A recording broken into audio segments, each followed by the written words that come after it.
Hello sa aking mga kapwa taxpayers! Welcome back to my channel, Tax Tutorials for MSME. Ang aking tutorial video ngayon ay tungkol sa quarterly income tax return for self-employed individual. Ang isang single proprietor is only receiving income purely from business. So, ang kanyang line of business nitong taxpayer na ating sample ay motor shop. Sa umpisa pa lang ng taong 2024, na-estimate na namin, dahil nag-consult siya sa akin, na-estimate na namin na ang kanyang annual gross sales ay less than 250,000 pesos. So, nirecommend ko sa kanya na mag-avail ng 8% income tax rate. Dahil kapag nag-avail ng 8% income tax rate, wala nang babayarang percentage tax at saka income tax kapag ang iyong gross annual sales ay below 250,000. Ito ay actual information. Ang aking taxpayer noong first quarter ay may gross sales na 19,070 pesos. Papakita ko yung kanyang actual 1701Q. Yung second page, ito siya. Schedule 2 for 8% income tax rate. Number 47, sales, revenues, receipts or fees, net of sales returns, allowances, and discounts. So, 19,070 pesos. Ang importante dyan, ang item number 52, ay ilagay ang allowable reduction from gross sales. So, eksakto lang sa 19,070. So, wala siyang taxable income at zero tax due noong first quarter. Noong second quarter naman, meron siyang gross sales na 26,410. So, pag i-add ang first quarter and second quarter, ang total ay 45,480. Less than 250,000 pa rin. So, i-file na natin. Actually, na-i-file ko na. Ako din yung nag-file ng second quarter niya. Ito yung kanyang 1701Q for the second quarter 2024. Sa Schedule 2 for 8% income tax rate. Item number 47, sales. 26,410. Yan po yung gross sales noong second quarter. Then, sa number 50, add total taxable income previous quarter. 19,070. Ito po yung sales ng first quarter. Automatic na siya sa form. Number 51, cumulative taxable income or loss for this quarter is 45,480. So, number 52, lagay lang natin yung total sales din na 45,480. Ang maximum allowable deduction sa self-employed individuals or professionals receiving purely income from business or profession is 250,000. So, nung second quarter, wala siyang taxable income, wala din siyang tax due. Sa ngayong third quarter, mayroon siyang total gross sales from July, August to September. Ang kanyang total gross sales ay 67,875. Itong total na to ay nagmula po sa cash receipts journal. Kaya nakatotal na yan ng per month. Ang total niya for the quarter is 67,875. So, total sales to date, total na ng first quarter to third quarter ay 113,355.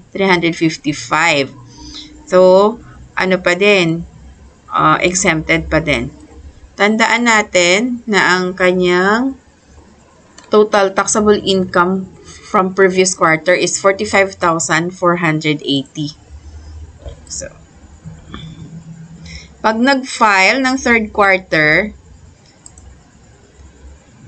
gross sales na 67,875, add income from previous quarter, 45,480.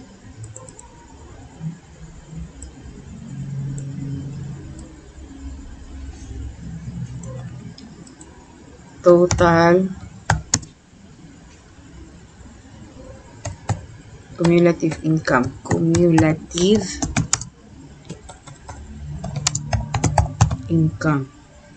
I-add lang natin.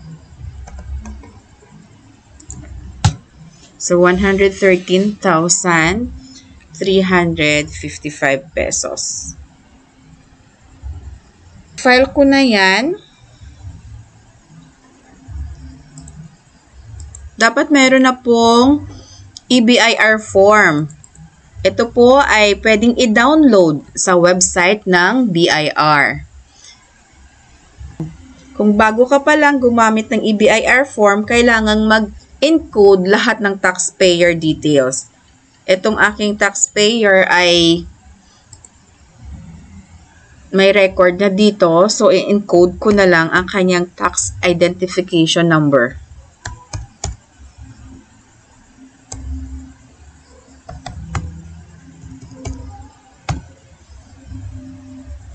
Okay, automatic na. Lumabas na yung kanyang registered name, registered address, zip code, telephone number, and email address. Ang email address dapat active para doon ma-receive ang tax return receipt confirmation galing sa BIR. Hanapin ang BIR Form 1701Q V 2018. Okay. Quick fill up. Number 1 for the year 2024. Number 2, click third quarter. Number 3, no. Number 4, 0. Dito na tayo sa number 7, single proprietor. Then, number 8, business income, 8%, income tax rate.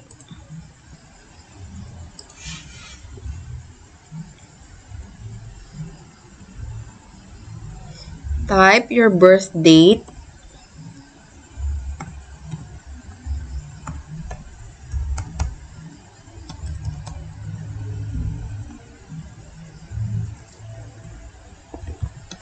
Citizenship.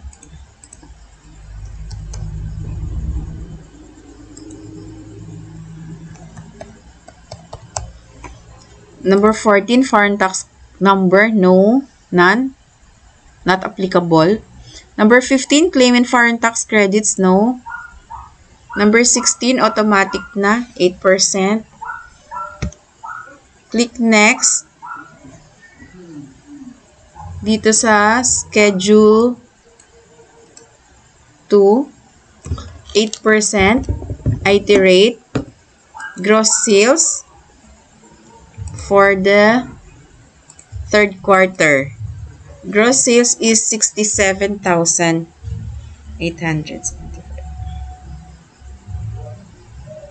67,875.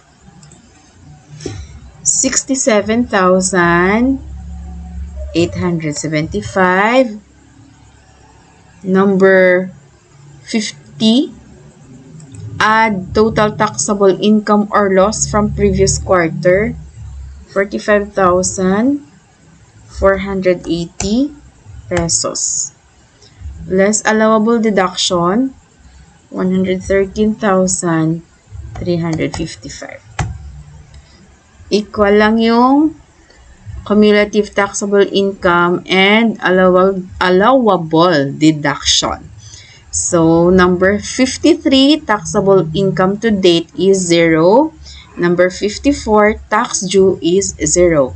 Exempted. So, kung napansin nyo,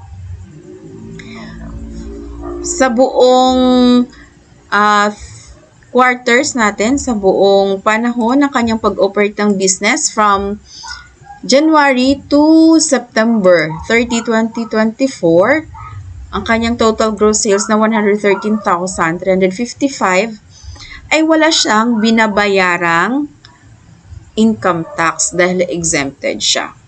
Kapag nag-avail ng 8% income tax rate, wala nang babayarang percentage tax.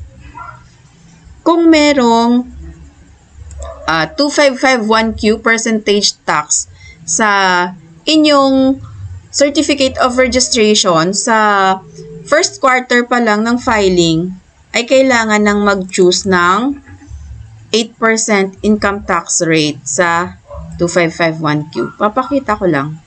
Dito siya sa sa number 13 ng 2551Q. Okay, 8% income tax rate on gross sales. Kaya walang babayaran. So, di balik tayo dito sa aking filing ng 1701Q. Okay na siya. Click save.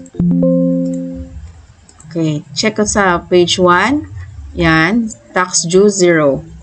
Click validate. Validation successful.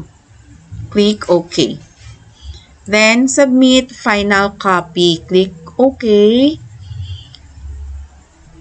Click OK.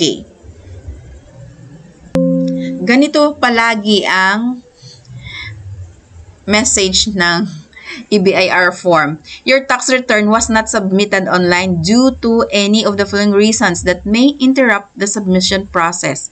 No internet connection, slow internet connection, overly restrictive firewall. Okay lang. Click OK. Then, click submit. Okay. Hintay lang ng konti. Okay. Submit successful. Hintayin na lang sa email ang inyong tax return confirmation receipt.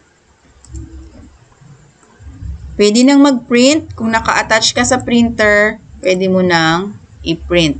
Kung hindi pa naka-attach sa printer, pwedeng i-save lang muna sa Microsoft Print to PDF. Sa tax return confirmation receipt, ganito po ang sample ng tax return confirmation receipt.